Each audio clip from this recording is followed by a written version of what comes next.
Magandang umaga po sa ating lahat. Meron po sana akong share. Ito, nabili ko sa Lazada. Inverter, yan. Pwede siyang pangkarga ng baterya. Pwede rin siyang gawing inverter. 12 volts to 220. Yan. Ito yung 500 watts siya. Ito. Ito yung 220 gauge niya. Ito rin yung DC gauge niya. Yung on at saka pagka nag-overload ito, yung pula. Titingnan natin kung kakayanin niya yung ating electric fan. Ito.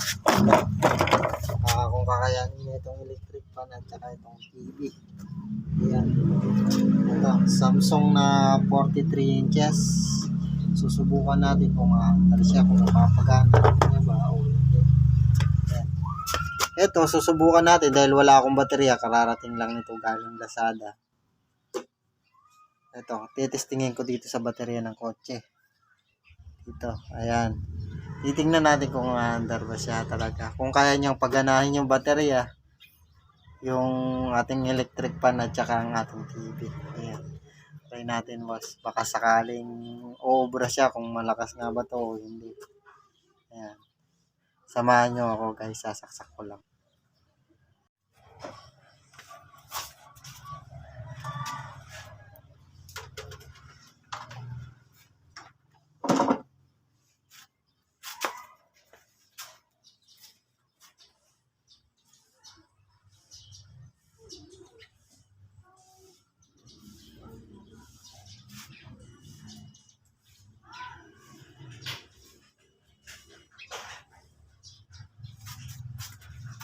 Yan.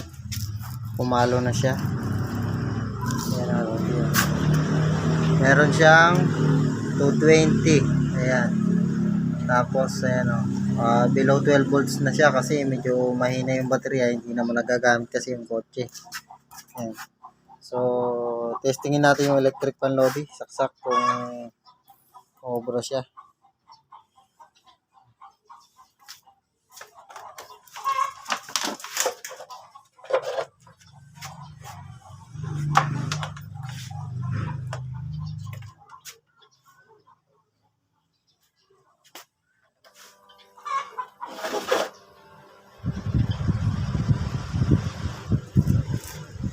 Ayan. Maandar siya, Lodi. Ayan number 1. Ito natin. Ayan. Number 3. Malakas siya, Lodi. Malakas. Maganda. So, kaya-kaya na yan. Gagawin natin. Testingin naman natin ngayon yung TV.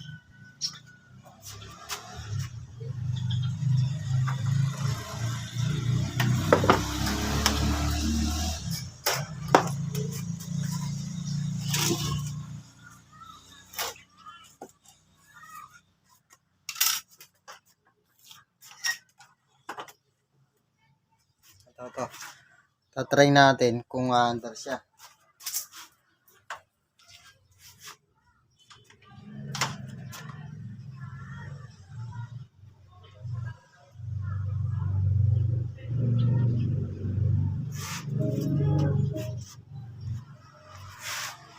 Yun, kayang-kaya niya, Lodi.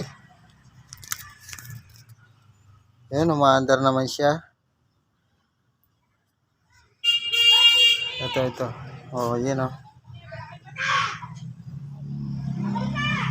So, meron siyang 220. Ayan 220 pa rin siya. Tsaka below 12 volts talaga kasi palubat yung baterya ko. Hindi ko napapaandar yung kotse ko eh. Pero kahit na wala siyang 12 volts, hindi siya abot sa 12 volts. So, kaya niyang paandarin yung TV 43 inches to mga Lodi na Samsung. Yan. So, kayang-kaya niya rin. Okay. Sa loob ko na lang siguro titestingin to pagka nakakabili ako ng baterya na maganda-ganda. Kasi hindi ko alam kung pwede pan solar yun. Ay, para dyan. Pero alam ko iba yata yung ginagamit dito eh. Pero kung sa pwede na rin pagtiyagaan siguro yung ganun. So, magagamit ko to pagka walang kuryente. Yan. Try nyo na rin bumili loads. Maganda rin to. Maganda, testingin nyo. Marami sa Lazada yan. Yan. Okay, thank you guys for watching. Kung nagustuhan nyo ang video ko, paki-subscribe na lang din at saka pa-notification bell na rin. Maraming salamat po sa inyo lahat. Sana makatulong to sa inyo. Itong maikling video na to. Try nyo mga sir, mga ma'am. Makakatulong pag walang kuryente. Ayan. Tsaka matipid lang daw siya sa baterya. Thank you.